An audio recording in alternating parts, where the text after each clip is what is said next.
Aryna Sabalenka, donc vainqueur flamboyante du tournoi féminin face à celle que tout le monde voyait s'imposer, hein, Elena Rybakina. La danse donc des nouvelles vainqueurs en Grand Chelem se poursuit côté dames. Est-ce que c'est une bonne nouvelle, Arnaud? Oui, c'est une bonne nouvelle. Moi, je trouve qu'elle amène quelque chose de très frais aussi, de très sincère. Elle est très authentique. Enfin, Sabalenka, quand on voit je sais pas, cette joie très spontanée, il n'y a rien de réfléchi. C'est très, moi, je la trouve, c'est très agréable. Donc, en termes de personnalité, oui, ce qu'elle donne est très intéressant et fait beaucoup de bien au tennis féminin. En effet, je la voyais pas forcément gagner, pour être très honnête, face à Rybakina, et elle a su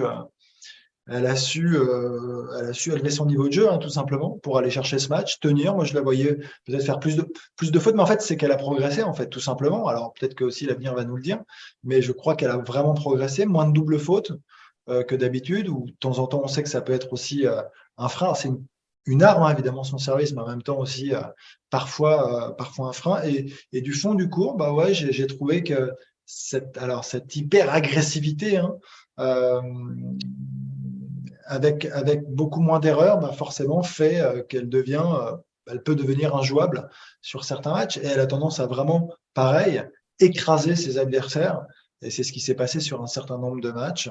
Voilà. Après, je pensais qu'avec un peu plus de résistance, une Rybakina beaucoup plus, je sais pas, relâchée, presque un peu détachée dans ce qu'elle nous transmet, pouvait, avec son tennis, la faire trébucher, mais en fait, non. Donc, mais oui, enfin, je me suis, enfin, en tout cas, Sabalenka, elle m'a régalé sur la quinzaine. Et s'il y avait bien une fille, euh, après pareil, hein, il y en a qui ont perdu très tôt, hein, donc les 11 Jabber et compagnie qu'on pouvait Et attendre. Swiatek aussi, oui. Ça, et Gaziantep, ça fait du bien parce que il fallait que ce soit, enfin, qu'il y ait une figure un peu qui s'impose, et je trouve qu'elle fait du bien au tennis féminin. Ouais.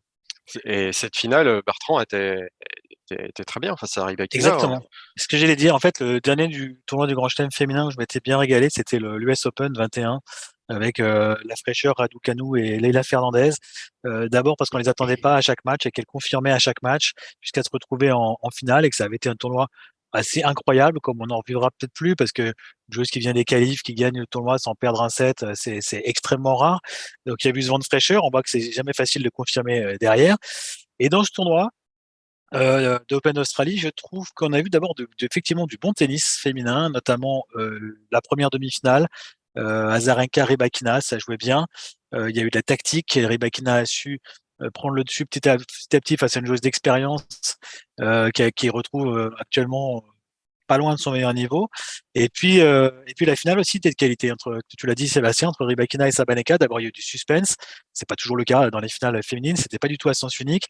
Il y a eu des retournements de situation. Il y a eu du bon tennis, encore une fois, de part et d'autre, même si c'est vrai que ce sont deux joueuses qui frappent très fort dans la balle, mais pas que. On voit que les deux savent faire autre chose, et que Sabalenka a apporté de nouvelles armes dans son jeu, parfois être un peu plus patiente, parfois mettre un petit peu plus de volume Au niveau pour mental aussi, elle a fait un et gap au niveau incroyable. mental énorme. Effectivement, elle l'a dit elle-même, elle est sa propre psychologue, effectivement, et elle a fait un gap, oui, énorme pour réussir à aller chercher cette finale. Donc je trouve que son féminin était quand même de bonne qualité, notamment les derniers tours. Et je suis d'accord avec Arnaud, Sabalenka, ça fait très plaisir de l'avoir gagnée. Elle était en finale du Masters, elle a pas franchi le pas. J'espère que maintenant pour Caroline Garcia, elle pourra faire la même chose, parce que les championnes, effectivement, sont souvent de nouvelles championnes en Grand Chelem. Mais oui, très plaisant, je trouve, ce tournoi féminin. Enfin, en tout cas, la fin de ce tournoi féminin. Et ça annonce aussi une saison WTA palpitante, hein, Laurent, avec Swiatek numéro 1, Rybakina qui pointe maintenant à 2 finales, donc victoire, Zabalenka qui éclore enfin.